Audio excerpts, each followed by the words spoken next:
Salut à tous, bienvenue dans cette nouvelle vidéo.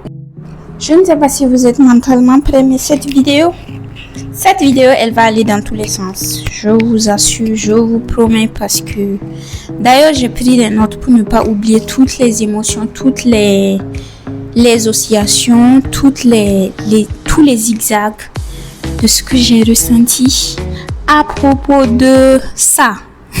Et donc je vous parle d'une relation très compliquée que j'ai eue dernièrement.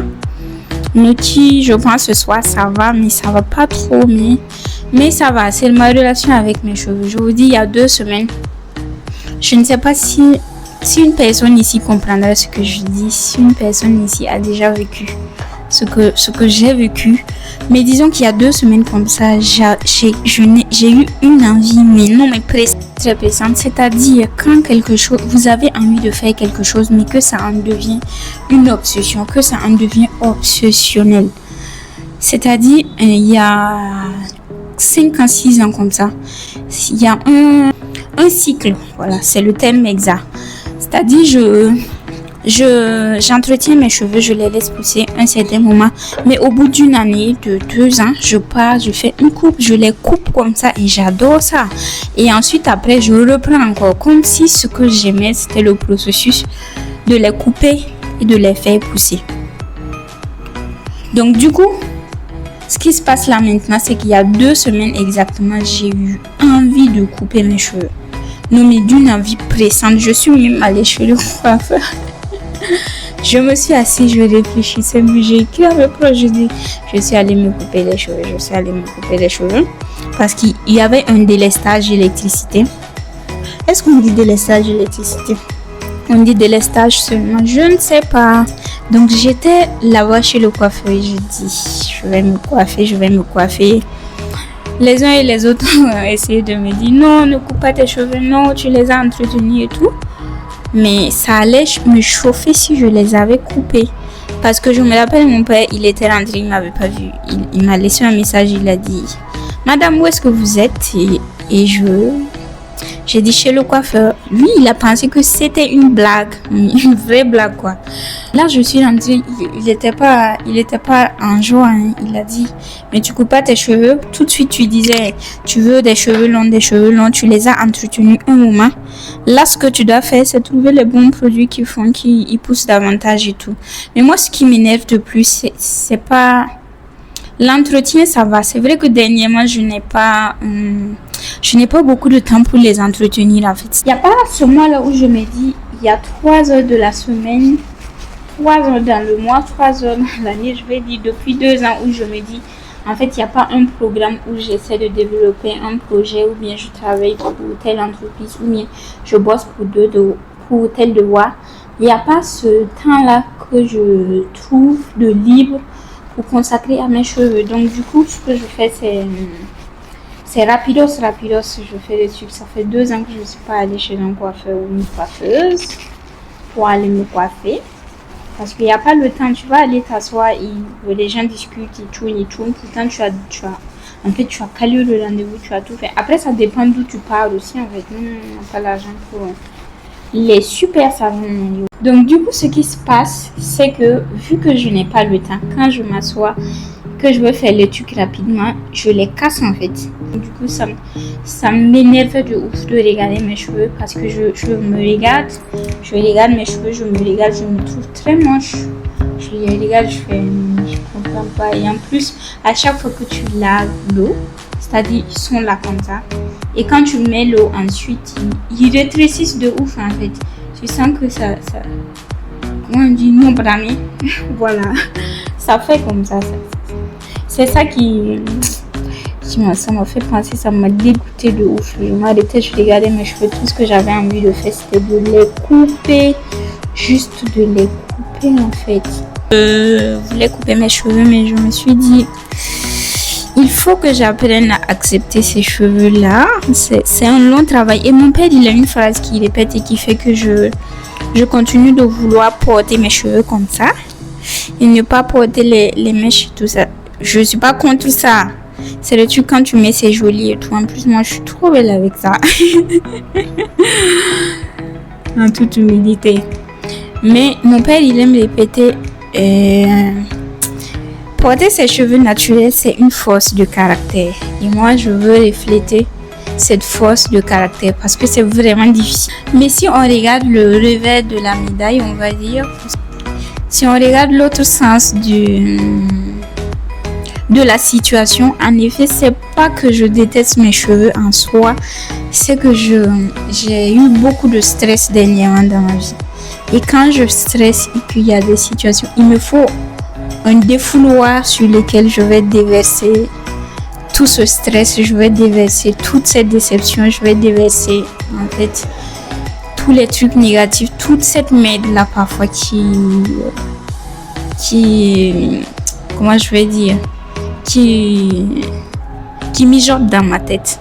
Donc c'est que dernièrement je n'ai pas trouvé l'échappatoire qui allait sauf de les mettre sur mes cheveux. Et je me rappelle quand je suis rentrée de chez le coiffeur et que je suis allée voir mon père, il m'a dit en fait en général quand tu fais des transformations radicales dans ta vie comme ça et que tu au point de vouloir te couper les cheveux, c'est qu'il y a quelque chose derrière, je ne sais pas c'est quoi, mais il y a quelque chose derrière et il avait raison, c'est tout le stress là que j'essaie de mettre sur mes cheveux et tout. Je sais que si je les coupe, ça va me donner un soulagement, même si c'est passager, mais ce n'est pas la solution en fait. Parfois, il faut s'asseoir, écrire ses émotions, les ressentir, les vivre,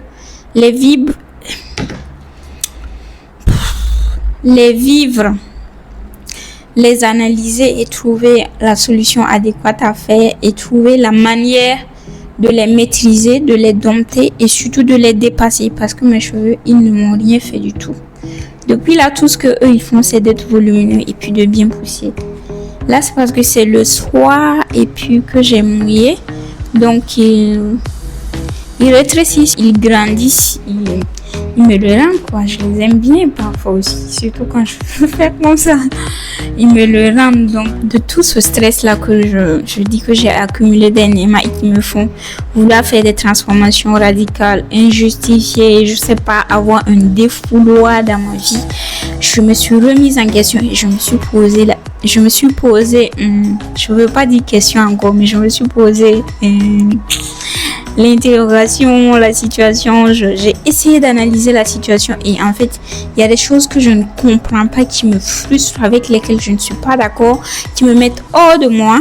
C'est-à-dire, je me demande comment on peut passer, je te dis 24 ans de sa vie en fait, c'est-à-dire 24 ans que tu existes et tout. Et en fait, il n'y a rien de concret que tu aies fait. Et tu galères de ouf. Parfois, je me livre un peu là. Est-ce que j'ai envie de dire ça? Non, mais tu galères de ouf parfois. Et tu regardes derrière, il n'y a rien que tu as fait en vrai, en fait. Autant de... Non. Comment je vais vous dire, en fait? Je n'arrive pas à trouver les mots. Mais moi, je me remets en question. Je ne comprends pas pourquoi on n'a pas d'argent, pourquoi on peut pas manger comme on veut parfois, je sais pas, le soir comme ça, tu veux une pizza et tout, mais tu peux pas en fait. Et parfois même, là je vais loin parce que je fais une vidéo, mais par moment, à 12h, là tu es là, tu tournes, tu n'as pas 500 pour payer ton bon à checker et puis manger. Par moment, tu es là, mais il te manque 500 francs pour acheter ton bon à checker et puis manger, et parfois même pire, pour ne pas dramatiser dans cette situation. Et là, moi, je me pose la question, je ne comprends pas à quel moment on a failli à notre mission, en fait. À quel moment on a décidé de, je sais pas, de ne pas prendre notre avenir en main ou notre vie en main, ou à quel moment, qu'est-ce qui s'est passé, à quel moment de l'existence on a décidé qu'en fait, on pouvait passer des dizaines, des décennies de vie, en fait, et à la limite, il y a pas quelque chose, on n'arrive même pas à prendre soin de soi. Non, mais ça me met hors de moi, je vous le dis. Donc du coup, c'est quelque chose qui me stresse actuellement. Donc ça fait que dès que j'ai une petite galère, ça me met hors de moi, ça me met dans tous les sens. Et je me demande comment je réfléchis pour changer ces choses-là, en fait. Donc du coup, ça me met une pression de ouf. C'est pour ça que j'ai mis les projets à la fois. Faut que je boive. En plus, je suis fatiguée, donc je m'essouffle rapidement quand je parle. Donc c'est pour ça que moi je suis dans 1001 trucs à la fois, parce qu'il faut bien trouver ce qui marche, sinon ce n'est pas possible. Dernièrement, ce que je fais, c'est que quand je veux acheter quelque chose, je m'autorise quand même à l'acheter pour attirer la richesse. Donc ce matin, j'avais envie de manger des chips. Et je me suis dit, les chips que moi je veux, ce sont les crackers. C'est comme ça on appelle, moi, j'espère. Et le paquet il coûte 1500 francs. Et c'est pas la joie de les acheter pêle-mêle comme ça en fait. Je sais pas si vous êtes super riche, vous allez pas comprendre ce que je dis, ce que j'exprime, mais bon. Mais quand même, je me suis autorisée à l'acheter pour me dire qu'en fait, qu'un jour ça arrivera. Même si ça va me faire 3 jours de nourriture, quoi. C'est 3 jours de déjeuner. Non, j'ai regardé la boîte en passant, je me suis dit, ah là là, mais je veux manger ça. Mais pourquoi je ne peux pas en fait? Parce que je vais me dire, quelque part aussi, j'ai une mentalité de... Non, je suis en train de quitter de la mentalité de pauvre à la mentalité de riche. Je suis en train de grow, on va dire. Donc je me suis dit, les crackers, on va les manger, non? On va les manger. Parce que parfois aussi, peut-être que si je vais regarder dans le fond, ce n'est pas tant le manque de ressources, mais plutôt la gestion des ressources et plutôt la mentalité par rapport à ces ressources. Et là, je suis en train de lire des livres sur la psychologie de l'argent. Parce que c'est important qu'on comprenne. On ne peut pas laisser rester là comme ça. Et si je suis malade aujourd'hui, je suis incapable de me soigner. Après 24 ans d'existence, c'est inadmissible. Je ne comprends pas. Je ne suis pas d'accord. Je vais manger avec vous. J'avais commencé déjà. Ah là, j'ai le corps qui tremble. J'ai le corps qui tremble de fatigue. Il est... Ah, un peu. 22h12, ça va quand même. Je vais imaginer que je suis riche et que acheter ce cracker, c'est comme acheter 100 francs d'arachide, quoi. Bon, actuellement, si j'achète 50 francs, 100 francs d'arachide, ça me dit pas grand chose. Ah, mais c'est tellement bon. Mais ça me dit quelque chose. Et comme ça me dit quelque chose, je vais travailler et faire en sorte que je puisse en acheter 10 à plus tard. Tu achètes ça 10, ça fait 15 000 donc. Et que ça me dise rien, quoi. Parce que après l'argent, c'est du papier, non? C'est ce qu'on en fait le problème. C'est ce qu'on en fait. Pas le problème, mais... Comment j'appelle ça? Je sais pas, mais j'espère que vous voyez ce que je veux dire. Ah, mais ça me fait penser à un truc, hein. Moi, j'aime bien manger ça, Mais là... Ah, encore il tremble. Encore il tremble, il faut que je dorme. Ça fait une semaine... Ça va faire une semaine environ comme ça. Est-ce qu'on parle de la nourriture dans la bouche? Ça fait une semaine ou deux comme ça, j'ai maximum 5 heures de sommeil la nuit. Il faut travailler, il faut faire les choses. Ouais. Pourquoi je dois que ça paye? Je suis convaincue que ça va payer, que ça va payer. Bon, cette vidéo elle commence à aller dans tous les sens. Elle commence à aller dans tous les sens. Je voulais regarder un peu. Dès qu'il y a du persil dessus. Je regarde les ingrédients. La pomme de terre, oignon.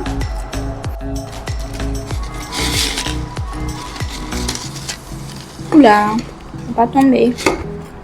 Il y a énormément d'ingrédients dont je ne sais pas c'est quoi. Il y a l'huile de palme. Glutamate monosodique. Monosodique, les exhausteurs de goût, correcteur d'acidité. Ah mais il y en a tellement. Mais ça me fait penser à quelque chose. Et si je faisais des... On ne peut pas dire recherche. Mais je trouvais si je cherchais dans mon pays les entreprises qui fabriquent des chips. Parce que moi, j'aime beaucoup les chips. Et je commande. Et on teste pour voir. Ouais, ça peut être bien. Tu économises ici, tu économises là-bas. Ça là. C'est là c'est le paradis. Je veux des paradis de mon pays.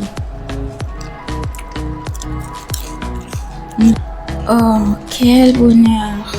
Je vous en sers un.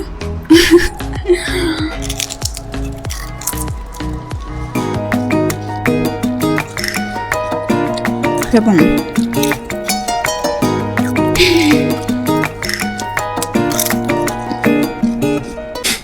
Bon, je pense qu'il faut avoir un peu de retenue aussi. On va pas manger 1500 francs le même jour. Oh, mais c'est quand même...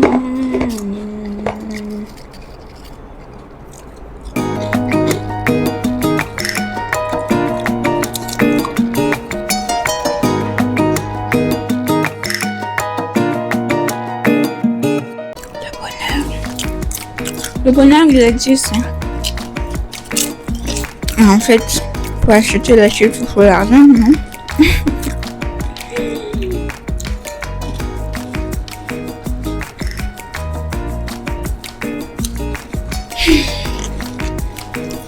Dites-moi en commentaire, c'est quoi votre bonheur? Est-ce que c'est un paquet de chips et rien de plus?